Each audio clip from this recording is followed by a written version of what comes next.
Autoline Daily is brought to you by Bridgestone. For drivers who want to get the most out of their cars, it's Bridgestone or nothing. Dow Automotive Systems, improving durability and increasing design flexibility with Betamate structural adhesives at dowbetamate.com. And by Hyundai. Experience the 2011 Hyundai Sonata today at HyundaiSonata.com. This is Autoline Daily for June 27th, 2011, and now the news. Saab is pulling out all the stops to try and survive.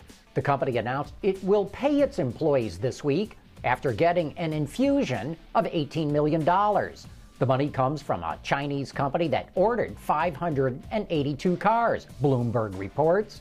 But here's my Autoline insight. $18 million for a company like Saab is chump change. Let's do the math. The company employs a little over 3,300 people. It's safe to assume the total labor cost, including wages and benefits, is an average of $100,000 a year per employee. That means total payroll is over $334 million a year, or about $28 million a month. So the latest cash infusion will only last a little over 2 weeks. That does not include all the other expenses the company has, and that's why this story is looking bleaker by the day. Wards reports that global vehicle sales, while slowing down, are still running ahead of last year.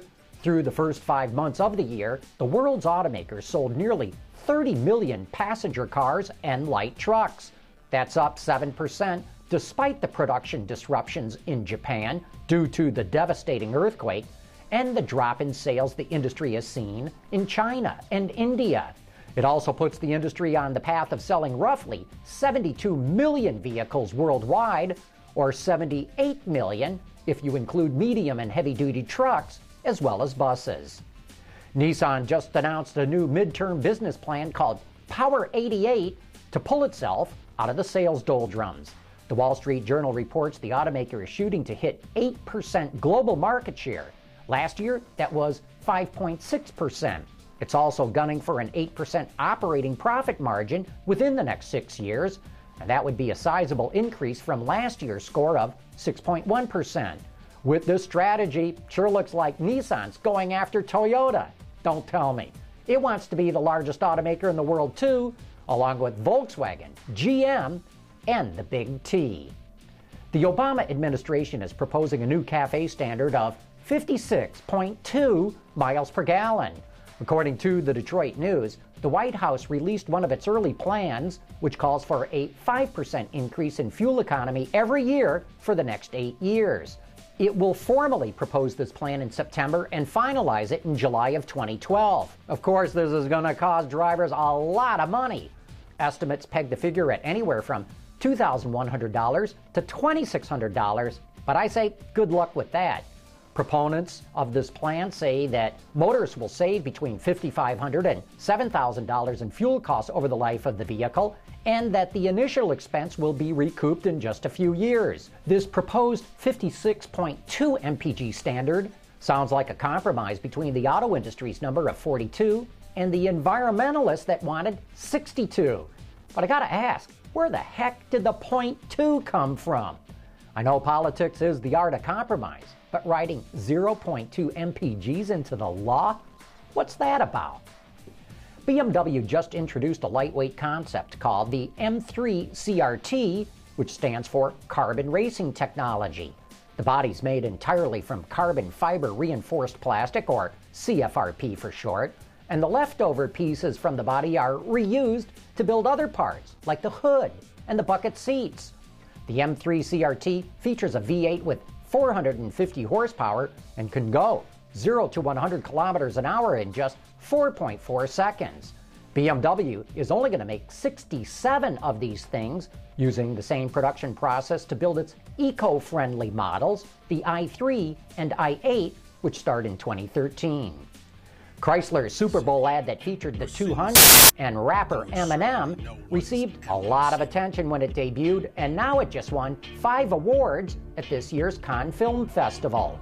It got Gold Lion awards for Best Direction, Best Use of Music, Best Script, and Best Automotive Commercial. It also received a Bronze Lion award for Best Editing.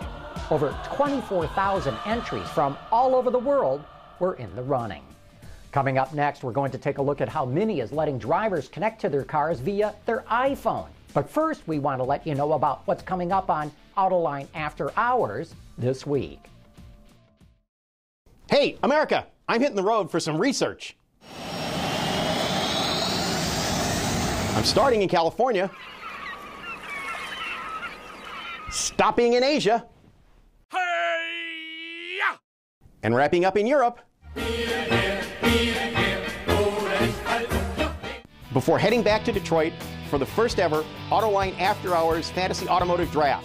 For all the details, check our website, AutolineDetroit.tv, and join us there Thursday, June 30th at 7 p.m. Eastern as we draft our automotive super teams.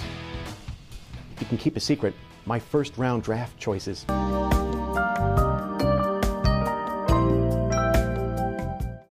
Reducing exhaust emissions, aerified diesel particulate filters, high filtration, low back pressure, small package size, excellent durability. DowAerify.com. Connecting to your car is all the rage in the automotive industry these days, and now Mini is letting drivers connect to their car via their phone, or at least through their iPhone for right now. Hi, I'm Rob Pissarro with the BMW Group, and I'm here to talk to you about Mini Connected. The big idea behind Mini Connected is how do you get great smartphone features into your car after you've bought it. So we offer this technology with all model year 2011 Minis, and the general idea is you download approved apps connected to your car through our 30-pin connector using your iPhone, and then those features are available in your car using your car's infotainment system, so you can use them in a safe, ergonomic, and fun way. So a couple examples of the features that we offer currently include things like web radio. It gives you access to thousands of internet radio stations from all around the world. You can configure a RSS news reader in your car so that your favorite news source is read aloud to you while you're driving along. You also have access to social media services like Facebook and Twitter that allow you to share, for example, your destination with just one click with your friends. You can use Google Local Search to search for restaurants, gas stations, etc., and you can navigate to those locations or give them a call using your Bluetooth phone connection. We also have a concept called Minimalism Analyzer. The app actually knows how well you're driving in terms of efficiency and can give you feedback on how to drive more economically, and actually scores you on how well you're driving, so you can have a global leaderboard on who's driving most efficiently in their Mini, and plenty of new features to come. In addition to these features, we also are working with premium third-party content providers like Pandora, and you can use the one and only Pandora app, plug it into your vehicle and have access to your account. You can create stations on the fly. You can have access to your existing radio stations. And the great thing is we're able to add new features or improve them over time, which is a really great concept.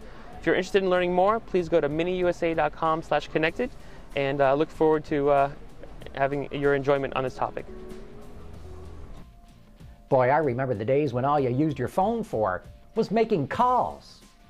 And that's today's report on the top news in the global automotive industry. Thanks for watching. We'll see you tomorrow.